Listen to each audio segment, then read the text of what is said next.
अस्सलामुअलैकुम तमाम वेली भाइयों और बाकी देखने वाले हजरात को मेरी तरफ से प्यार भरा सलाम। उम्मीद है कि आप सब खैर आफियत से होंगे। मैं हूं आबिद बशीर और आप मुझे यूट्यूब पे देख रहे हैं आबिद बशीर ऑफिशियल। आज बहुत टाइम के बाद 20-22 दिन के बाद मैं एक नया वीडियो अपलोड कर रहा हूं। आज का जो टॉपिक है यह है बायोमेट्रिक अथेंटिकेशन के रिलेटेड कि जितने भी नेशनल स्कॉलरशिप पोर्टल वेबसाइट पे रजिस्टर हुए थे स्कॉलरशिप के लिए, उन सभी स्टूडेंट्स की जो फाइलें हैं या जो फॉर्म है वो सब रिवोट हुए हैं। उनमें इस कौन सी बुनियाद पे वो रिवोट हुए हैं वो एक लंबी जो डिस्कशन है, अगर उसके साथ हम बैठेंगे तो हमारा बहुत ज़्यादा टाइम होगा, क्योंकि कुछ फ्रॉड इन्हें डिटेक्ट हुए हैं जिसकी वजह से इन्हें ये जो बायोमेट्रिक अथेंटिकेशन करने का जो मिनिस्ट्री ऑफ माइनॉरिटी अफेयर्स है इन्होंने फ़ैसला लिया है। तो जब तक हर एक स्टूडेंट का बायोमेट्रिक स्कैन नहीं होगा, बायोमेट्रिक अथेंटिकेशन नहीं होगी, तब तक किसी भी स्टूडेंट को जो स्कॉलरशिप है, स्कॉलरशिप अमाउंट है, वो उन्हें रिसीव नहीं होगा। तो सबसे पहले इसमें कुछ गाइडलाइंस है। गाइडलाइंस क्या है कि सिर्फ डिस्ट्रिक्ट या स्टेट में कुछ ही ऐसे CSC IDs होंगे जो अप्रूव हो जाएंगी, क्योंकि इसमें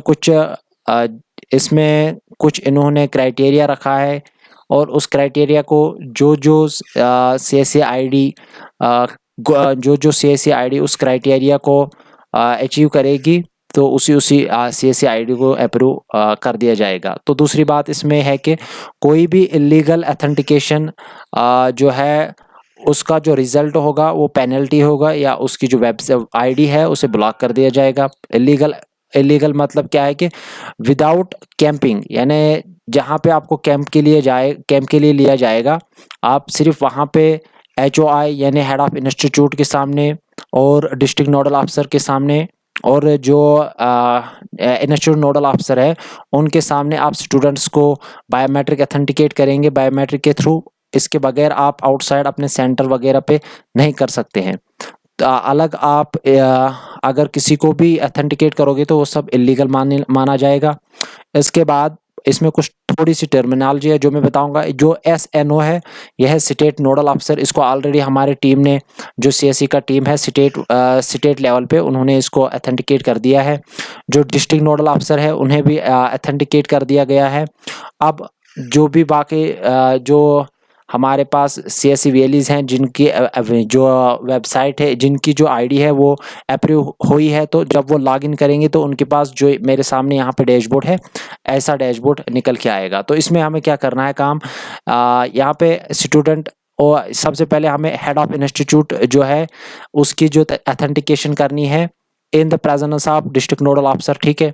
तो इसके बाद हमें इंस्टीट्यूट नोडल ऑफिसर की अथेंटिकेशन करनी है। इंस्टीट्यूट नोडल ऑफिसर को फिर अप्रूव करेंगे हेड ऑफ इंस्टीट्यूट और हेड ऑफ इंस्टीट्यूट को डिस्ट्रिक्ट नोडल ऑफिसर अप्रूव करेंगे। उसके बाद ही हम स्टूडेंट्स की जो है अथेंटिकेशन कर पाएंगे। तो अब इसमें क्या करना है, कौन सी वेबसाइट है, इसके लिए वेबसाइट है nspbau.in। हम स्लैश लगा के लॉगिन लिखेंगे और लॉगिन करके हम देखेंगे हमारी जो वेबसाइट है हमारी जो ID है वो अप्रूव हुई है या नहीं। तो यहाँ पे मैं आपको दिखाऊंगा कि जिसकी ID जो है वो अप्रूव नहीं हुई होती है तो उसके सामने कुछ इस तरह का दिखाई देता है, इस तरह का कुछ इंटरफेस आता है, यानी आपकी जो ID है वो वाइट लिस्ट नहीं हुई होती है, तो इसलिए आप यहाँ पे लॉगिन नहीं कर पाओगे। तो इसके अलावा मेरे पास यहाँ पे एक PDF है, वो मैं आपके सामने शो करूँगा। तो सबसे यह है अथेंटिकेशन स्क्रीन, जो सबसे पहला हमारे पास जिसमें हम अथेंटिकेट कर पाएंगे। हमें क्या करना है काम, सबसे पहले जब हम अपने ब्राउज़र में आएंगे वहाँ पे nspbau/login.in/login लिखेंगे तो हमारे पास वेबसाइट आएगी, हमें लॉगिन करना है, ठीक है। जैसे हम डिजिटल सेवा पोर्टल में लॉगिन, सब जिसकी ID लॉगिन हो जाएगी उसके पास इस तरह का डैशबोर्ड आएगा। हमें अथेंटिकेशन में जाना है। अथेंटिकेशन में जाने के बाद NSP लॉगिन ID यहाँ पे लिखनी है, आधार नंबर लिखना है, लोकेशन वहाँ पे ऑटोमेटिक मैच हो जाएगी। तो उसके बाद अगर आपके पास फिंगरप्रिंट की डिवाइस है या आइरिस डिवाइस है, उन दो के थ्रू आप को यहाँ पे जो भी आपके पास अवेलेबल होगी वो यहाँ पे सिलेक्ट करके हमें कैप्चा को क्लियर करना है, कंसर्ट देना है और सबमिट करना है। सबमिट करने के बाद हमारे पास कुछ हमारे पास जो है फोटो का ऑप्शन, फोटो कैप्चरिंग का ऑप्शन एक आएगा, वहाँ पे हमें फोटो कैप्चर करना है। फोटो कैप्चर करने के बाद हमें उसको सबमिट करना है। फोटो आप अपने जो वेबकैम है, जो कम हमारे लैपटॉप के साथ वेबकैम होता है इनबिल्ट, या उसको यूज़ करेंगे, या अगर आपके पास कोई उससे भी अच्छा वाला है आउटसाइड, तो उसको भी हम यूज़ कर पाएंगे। तो उसके बाद जब हम ऑथेंटिकेट करेंगे, फोटो वगैरह, फोटो को अपलोड करेंगे, ठीक है, तो इसके बाद हमारे पास कुछ इस तरह से